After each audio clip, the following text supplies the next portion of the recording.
Hi everybody. So we are here again with more rums, obviously. We haven't done too many agricoles of late. There was the Kamicara, which was a cane juice rum, and we've done a few others, but the rums so far that we've talked about have been pretty much standard fare with a few extras thrown in for good measure. That said, we're going to start with some agricoles sooner or later, and this is a very good one to start off with. This is the Bally 55 degrees. Now, it's just a rum agricole Blanc, which means exactly what it does, what it's supposed to mean, which is that it is a rum. It is made from cane juice. It is made on a column still in St. James, in point of fact. I'll get to that in a second. And it is a white. Now, unlike those whites, which I really don't like very much, and I've been talking about this for quite some time, this is not a lightly aged and then filtered expression that is meant to be put into cocktails, even though white rums from Martinique and Guadeloupe and elsewhere in the French islands have always been used in things like tea punches. That's their most famous thing.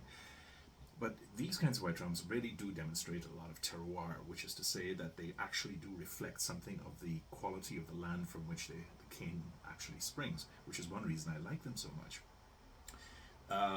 This 55 degrees has also got two cousins. It's got a 50-degree version, or 50% ABV version if you want it, and it's also got a 40% one for tamer audiences, I guess.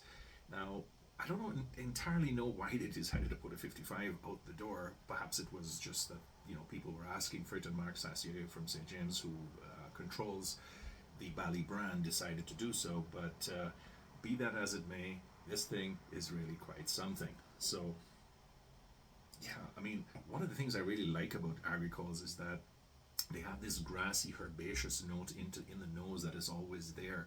And in this particular instance, at 55%, this thing really comes after you quickly. The nose is instantly really very recognizable. It's actually very close to the 50% ABV version that I've tried before. It has lychees, it has grass, the sort of smell that you get when after a hot day you turn your sprinklers on and you feel the wet earth and the wet grass kind of giving off their own special aromas. It's that kind of thing. On top of that, there are fruits, very light, mostly watermelon, a little bit of mangoes. There's a very nice little citrus line going through that. Just the faintest hint of salt and olives and brine, a little bit of ashes. Very strange, but take it from me, it's there. And it just smells really, really good and very intense. Now, you might think that when you taste this thing, you might think when you taste this thing, it's just going to rip your face off. It really doesn't. I'm kind of exaggerating for effect here. It's really quite nice. I mean, it is firm, obviously, 55. You're not going to get away from that.